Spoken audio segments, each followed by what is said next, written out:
vehicle pulled up. Several people got out of the vehicle, approached him. There was an argument that ensued, and one person shot him at close range. And they fled the area. So that's what we have. I know that we usually update you or put out some sort of press conference the day after. That's what we usually did. This time we had a good lead, so we wanted to wait and to see if we could actually, find out who did this. And detectives came up with a suspect. Eventually, after looking at all the evidence and the facts, he's been charged with the murder of Mr. Whitford. He's identified as Samuel Medina, age 24. There is an active warrant for murder for Mr. Medina. It will be clear that there was several other males with him, and we are looking for them, and they look like they will probably be charged with the same crime. Murder. You know, what was it about? That we're still sorting out. We've had several people have come up with some ideas and theories on that. We kind of have an idea, but we're not putting it out yet. And when you say several others, say how many? 3? Possibly, possibly 3. 3 in addition to Mr. Medina. Yes, Mr. Medina is the one that, from evidence, facts, pulled the trigger of the gun that killed the 17-year-old boy. And was he from Providence? Yes, we believe he's in Warwick also a lot, and Providence. We do not have a permanent address for him right now. Mr. Whitford? Where's he from? Again, Providence, mostly Providence. Did I believe grew up in Warwick. Spent a lot of time lately in the city, and so. Do you know the relationship between the group, the pair? That's all part of the story and the why, and we'll get to that at another time. Medina, do you have the spelling? Yeah, Medina. You're going to be provided with this picture right after this. And he's at large? He is at large. Armed, dangerous, you presume? I would definitely say armed, and of course, at that point, dangerous. I don't think that it's something where people have to lock themselves in the house. No, but the only reason I say that is because we don't have the weapon yet. Okay, so we'll presume he is armed. More than likely, probably not anymore, but we don't take any chances when it comes to this. Okay. Handgun? I believe it was a handgun, yeah. Multiple shots fired, do you know? Or? That we're not saying. Okay. Does Medina have a record? Is he known to police? Yeah, well, slightly, so. And this was the 8th homicide of the year? Yes. In the city. Chief, can you speak to that? Yeah, definitely.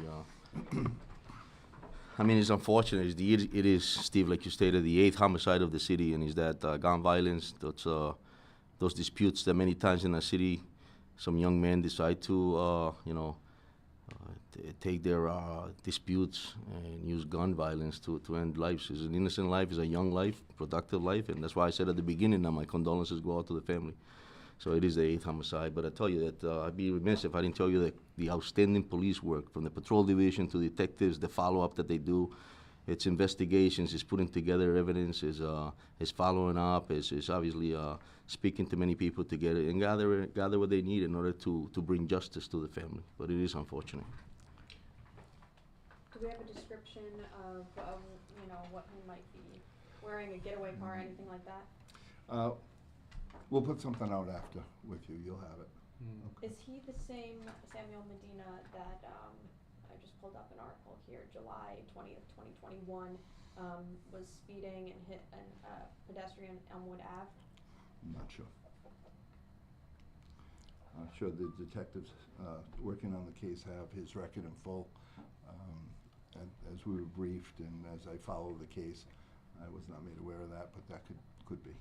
Chief, on another issue, under the Smiley administration, you have not been allowed to speak directly to the media when the media calls you. It's a policy change, never happened before in at least the last 30 years.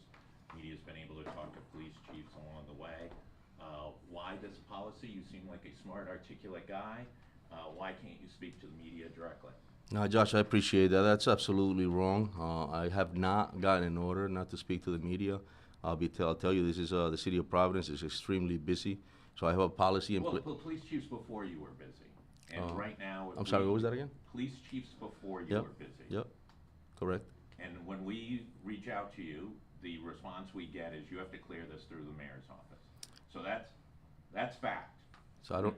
No two ways about it. Can I answer your question? Yes, sir. So I don't know about that, saying that you have to answer to the mayor, ask the mayor's office. I'll tell you this, we have a policy in place, and I think every media outlet knows that there's a PIO that works for the Providence Police Department of Public Safety, and there's many times where I can't respond because of many issues that I may have, so I relay them to the PIO, which is Lindsay. We're aware of Lindsay, yeah. who's not responsive after hours, before hours, weekends, etc. A lot of the time, I spoke to probably Chief Clemens 500 times during his career, 500 times.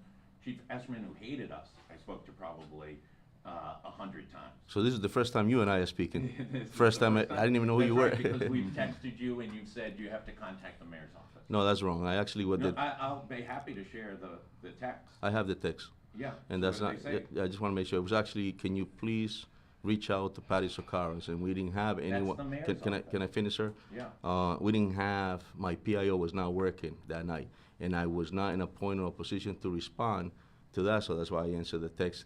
Can you please respond to Mrs. Patty Socaras? Because then at that point it's our communications, and I would have handled it that way. But that was the response. I think it'd be a much better policy if the media could reach out to the police chief. There's a city, it's a small city. Yep. Everybody talks to each other, much better policy. Understood, Josh. But there's times that I don't want to promise something I can't deliver.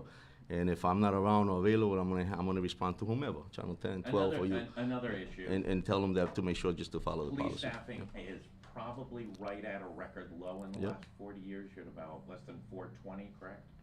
I'm sorry? You're less than 420? Correct. Okay.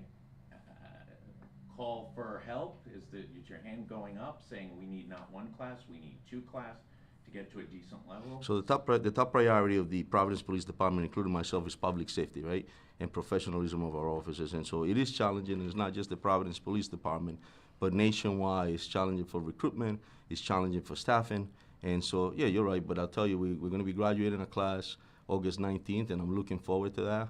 We actually, right now, have an open process for people to apply, so if you know anybody, please make sure that we tell them that this is a great police department. And so, yeah, we'll be there, and it's challenging, and I got 30 years, 3 decades of services.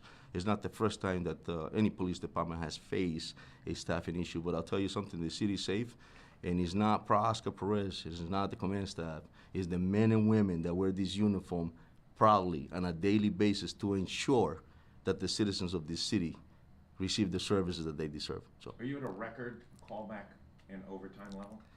it's busy, I'll tell you, because we are short, and yes, we're short staff, and so because of that, we have to make sure that we have the right staffing. And then, yes, there's overtime, there's callback that has increased, but again, it's all for the same purpose that to a keep. record level It's of for the same callback? purpose to keep the city safe. Record level of callback? I don't know if he's dying. I don't want to sit here and tell you that because I'm not. I will have to check with my fiscal if he's record, but I don't know. I just that's why I'm proactively thinking on how to make sure that the city is safe and to make sure that I have the right staff and patrolling the city. So, Appreciate it, thank you, sir. yes, sir. Can you tell us about the missing 11-year-old girl in Providence? Any update on her? What's going on there? Yeah, so we're working on that. We have people back at Youth Services and working overtime on that also. And we have some leads, and I haven't been updated on that in a couple of hours, but I'm sure I will be before I leave here. And hopefully we'll find her soon. One more question about the homicide. Was it a ghost gun? Do we know? We don't have the gun. Okay. So, yeah. So that's it. Is there anything else? Thank you for coming, and we will update you on further arrests as they come. Thank you so much. Thank you. Thank you. Photo on hand of Medina. I'm sorry? Do you have a photo of Medina we can get? Yes. Oh.